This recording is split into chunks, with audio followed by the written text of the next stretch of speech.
Spider-Man No Way Home has been released, and with that we have 7 superhero movies in 2021 when we count the live action ones only.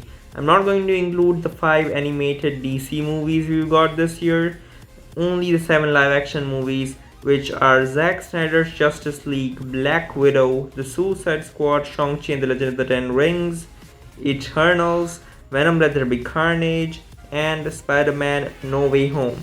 So these are the movies that I'm going to include in this video.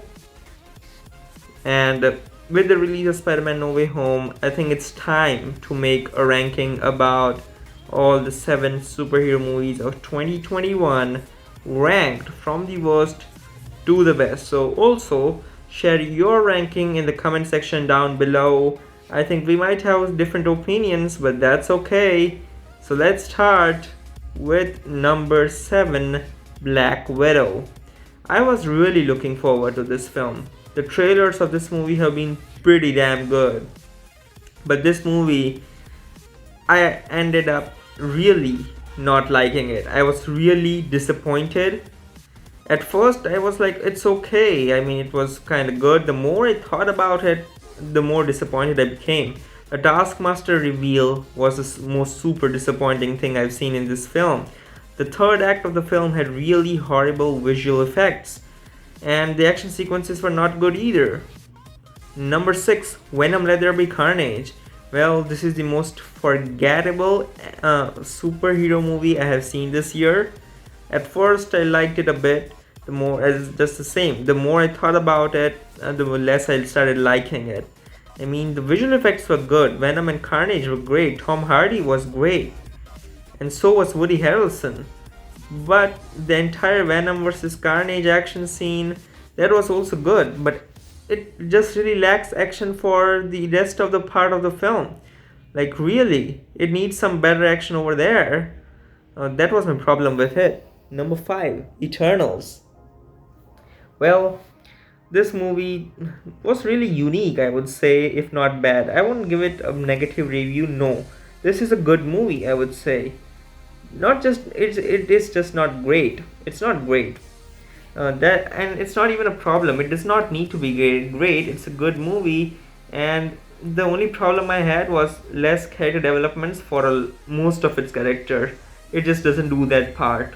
No character developments for a lot of its characters. I mean, I liked Icarus, but we all know how that character ended up.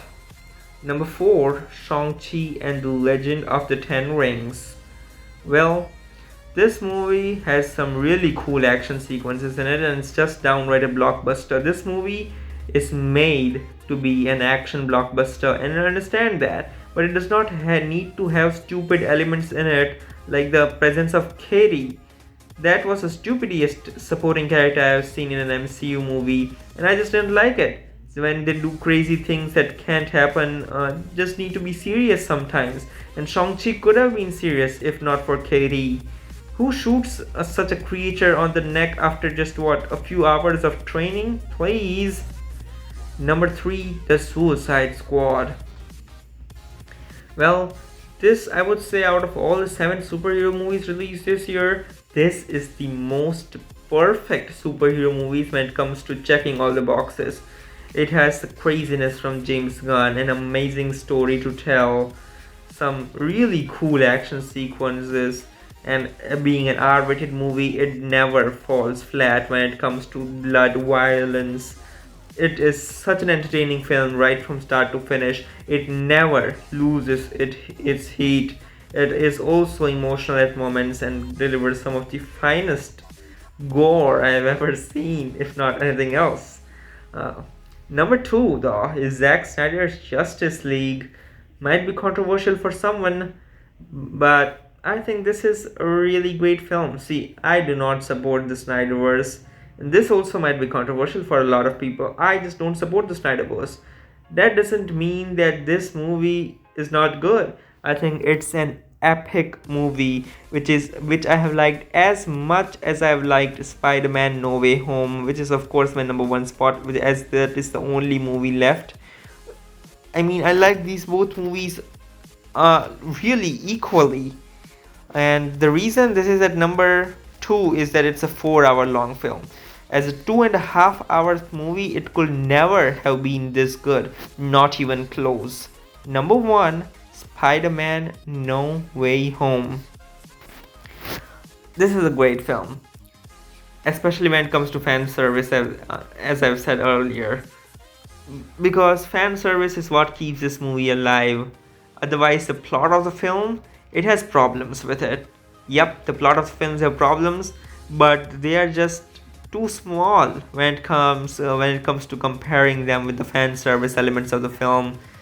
The return of these five villains and a lot of surprises in this film makes it the best superhero movie of 2021, delivering all the emotions and nostalgia. I mean, it was just amazing to see this film, especially the third act. It was so good.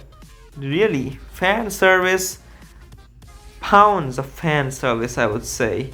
So that was my ranking. Share your own in the comment section down below.